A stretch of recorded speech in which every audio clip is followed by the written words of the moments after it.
आज बड़े दुख के साथ ये बताना पड़ रहा है कि खराब पत्रकारिता की और चरण चुंबक पत्रकारिता की वजह से आज भारतीय मीडिया के रिपोर्टर नेपाल में पिट रहे हैं। उन्हें नेपाल में गालियां दी जा रही हैं और ये हाल किसी एक आध रिपोर्टर का नहीं है। भारत का हर बड़ा चैनल नेपाल में गालियां खा रहा है। वजह भी बताऊंगी क्योंकि मैं न्यूज़ रूम का हिस्सा रही हूँ बहुत सालों तक और प्रोपेगेंडा कैसे चलाया जाता है, कौन सबसे ज़्यादा जिम्मेदार है, सब चीज़ डिस्कस आपके साथ करूँगी। पहले ज़रा ये देखिए, रिपब्लिक भारत का हाल 13 सेकंड में 2 थप्पड़ और फिर उसका आईडी कार्ड तोड़कर फेंक दिया और पता नहीं 13 सेकंड के बाद उसका या उसके साथ क्या हुआ।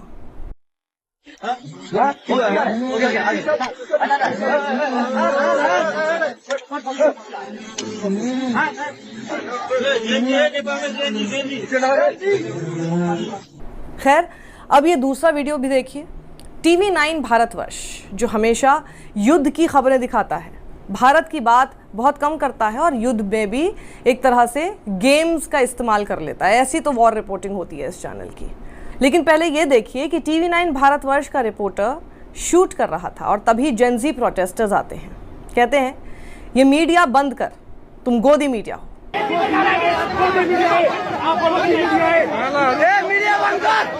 रिपोर्टर दूर जाने लगता है क्योंकि उसे अंदेशा हो गया था कि उसके साथ मैन हैंडलिंग भी हो सकती है, लेकिन वहां से जाता कहाँ।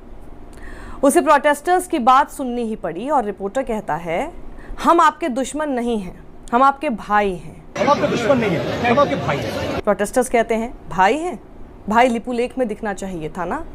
भाई है, भाई लिपु लेख में दिखाना चाहिए था ना। प्रोटेस्टर्स आगे कहते हैं, ये नेपालियों का मामला है, हम खुद निपटाएंगे, इसमें भारत की गोदी मीडिया का कोई काम नहीं है। गोदी मीडिया शब्द वहां सुनाई दिया। ये नेपाली का समस्या है, नेपाली स्वयं निकालेंगे, कोई भारत आज तक नेपाल में क्या हो रहा है। फिर एक प्रोटेस्टर कहता है, मैं सभी नेपालियों की तरफ से बताना चाहता हूँ, ये आंदोलन सोशल मीडिया बैन की वजह से नहीं है।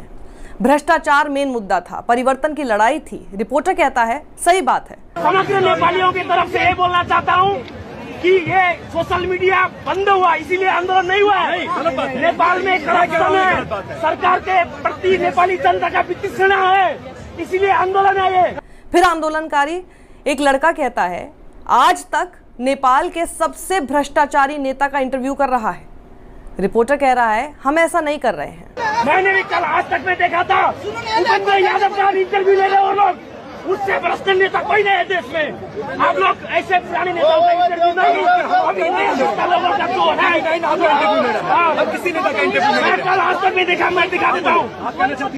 फिर आंदोलनकारी कहता है, मैं आपको दिखाऊं, कल मैंने खुद आज तक में देखा था। आंदोलनकारी लास्ट तक कहता है, हमें गोदी मीडिया की जरूरत नहीं है, हम अपना मामला खुद सुलझा लेंगे। और इसके बाद रिपोर्टर फाइट फॉर नेशन कहकर चला जाता है। मैं कल आज तक में देखा, मैं दिखा देता हूँ। ये नेपाली का समस्या है, नेपाली स्वयं निकालेंगे, कोई भारत वहीं ये देखिए न्यूज़ 18 जहां रिपोर्टर शूट कर रहा था और तभी एक प्रदर्शनकारी बिल्कुल गुस्से में आता है और रिपोर्टर से झगड़ने लगता है और तभी रिपोर्टर कहता है, हम आपके समर्थन में हैं। प्लीज यूर सपोर्ट में, हम आपके सपोर्ट। स्थानीय नेपाली व्यक्ति गाली देते हुए कहता है कि हमें आपका समर्थन नहीं चाहिए। I don't want to support। यानी गोदी मीडिया की असलियत नेपाली भी अब जान चुके हैं। अब बात एनडीटीवी की।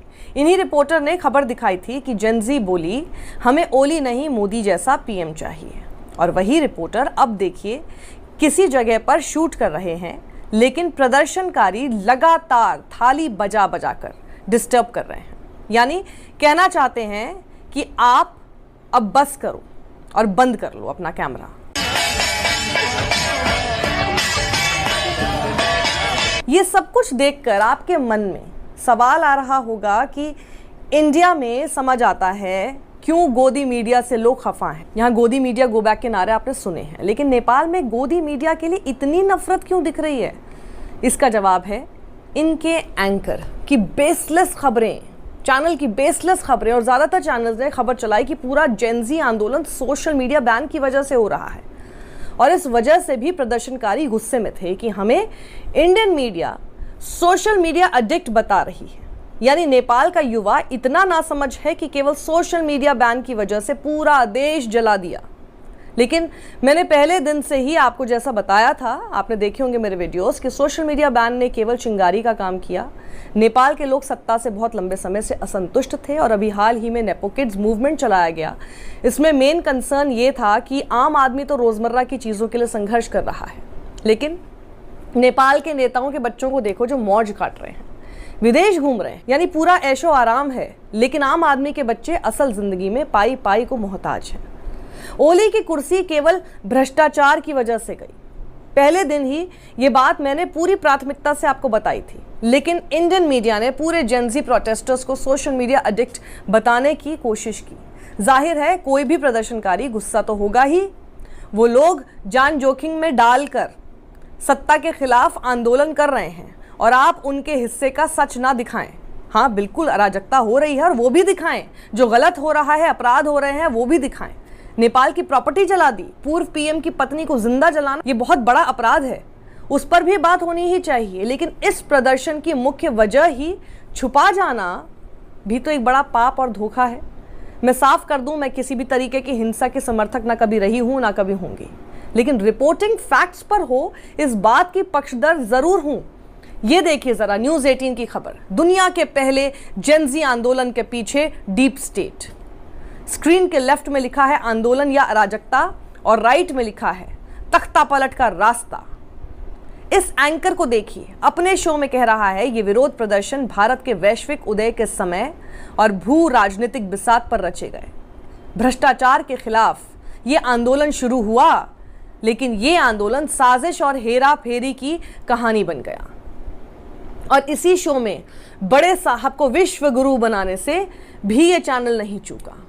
डिकोड वाले एंकर तो महान से भी महान है, उन्हें हर बात में साजिश नजर आती है। प्यार प्यार से आपको साजिश भी बता देते हैं। पढ़िए जरा लोअर बैंड, नेपाल में विरोध प्रदर्शन, साजिश वाला कनेक्शन। रील के लिए जेनजी रेवोल्यूशन, यानी नेपाल के प्रदर्शनकारियों को रील का एडिक्ट बताओगे बिना पूरा पक्ष जाने तो सफर बेचारे फील्ड में रिपोर्टर ही करेंगे ना। जैसे मैंने आपको एक खबर दिखाई, आज तक कोका कोला की फंडिंग बता रहा है हामी नेपाल संगठन में।